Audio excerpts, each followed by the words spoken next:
Hi YouTube, it's not quite the end of April yet, but I'm going to film my video showing the nail polishes that I wore during this month because I think having just painted my nails today, or yesterday in fact, that's probably going to be it for this month. And sorry about the lighting, although it seems quite bright outside. This isn't looking terribly bright, but I've worn a lot of polishes this month. Started off for Easter, and I wore this older polish by Chanel called Peridot, which is one of the really classic metallics that came out, I think probably in 2010, and was really difficult to get at the time.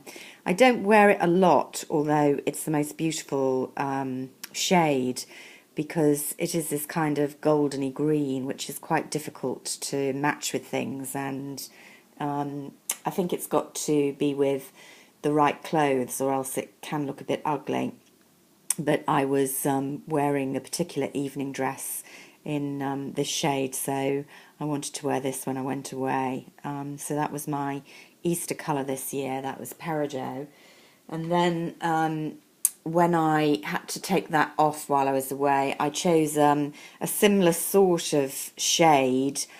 This is Essie's So Psyched, which I think was from one of their collections maybe last year or the tail end of 2011. I can't remember now, but I've had this one a bit. You can see it's beginning to separate a tiny bit, although when you shake it up it's absolutely fine. I haven't worn it a lot. It's a kind of I guess cool, creamy green, not really a mint, a more sort of grey, sludgy green, which sounds disgusting, but actually is quite pretty, and it's not at all metallic, it's creamy, so I used it straight after the Peridot, to be honest, because I find it quite difficult to clean my nails fully of Peridot, so there's that kind of slight green residue, so I chose something similar.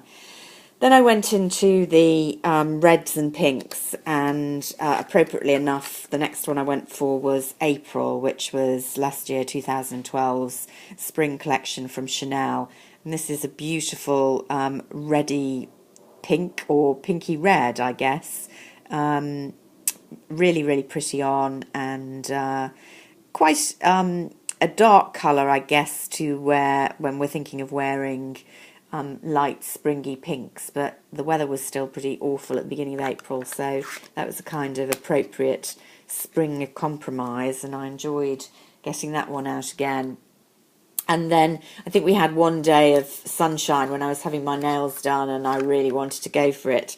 I love this colour, which was last year's summer collection from Chanel, Holiday, which is a really bright orange, warm toned orange red, and in good weather looks really, really bright and nice, particularly on the toes, but I had it on my fingers. I'm sure I'll be busting that one out again over the summer, but it had a little outing on a rare good spell in April.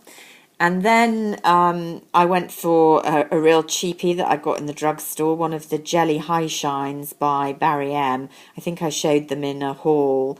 I got 3 of these. This is, I think, the only one I've worn yet, which is this, gosh, well, I guess a really sort of turquoisey, really green rather than blue turquoisey, almost a light green, difficult to describe. I think these colours are quite difficult to wear if you're a bit older, and certainly they're not work appropriate, so I can only wear them at the weekend or when, I'm not working. But I have to say that having put this one on, several people commented on how pretty it looked, and it was probably the shade that I got the most compliments for this month, so there you go. It was also the cheapest. Because I had to take it off after about 2 days because I was going to work, I don't know how well it would last. I will say in those 2 days it was still high shine, so it was lasting pretty well. And maybe when I'm on holiday I'll wear it for a bit longer and work out how good it lasts. Then, because I was changing out of that to go to work, this was, although it looks in the in the bottle quite a strong colour. It's a metallic sort of peach, I guess. This is Island by Chanel. Again, it was last year's summer collection, I think. Maybe the year before. No, I think it was last year's. It actually goes on a lot less goldeny than it's looking in the bottle. It's quite a subtle sheen, so it is basically work appropriate, and that's one I've used quite a bit on and off. You can see I've used a bit of it since last year, so that was a good one to bring out. And then I bought this year, having looked at the spring collection and decided I didn't want anything from it, I bought one of the permanent collection, which is Chanel's Distraction, bright coral pink. I just fancied a spring colour, and that was what I wore last week, and enjoyed that. It didn't wear brilliantly well. I don't know whether it was, I had it put on in the salon and they used a different base coat, so it was chipping after about 2 days, which is not great. Sometimes Chanel polishes don't wear as well as others, so I'll have to try again with that one. And then finally, this is what I'm wearing today. Weather's gloomy again, so I've gone back to Accessoire, which is actually, I think, part of this year's spring collection, believe it or not. Very dark colour, but a different look for their slightly more vampy spring collection. I think it's very, very similar to Rouge Noir. It's a bit lighter, obviously, and a bit browner rather than blacky red. I'm very fond of Rouge Noir, so I'm very fond of this. I just think it looks great on short nails. Yeah, I've broken a nail there, and so it's difficult to look quite well groomed, but I think this does the trick. So I know I'm going to enjoy Accessoire a lot as an alternative to Rouge Noir. So those are my polishes for April, and give it a tick if you enjoyed watching. Bye for now.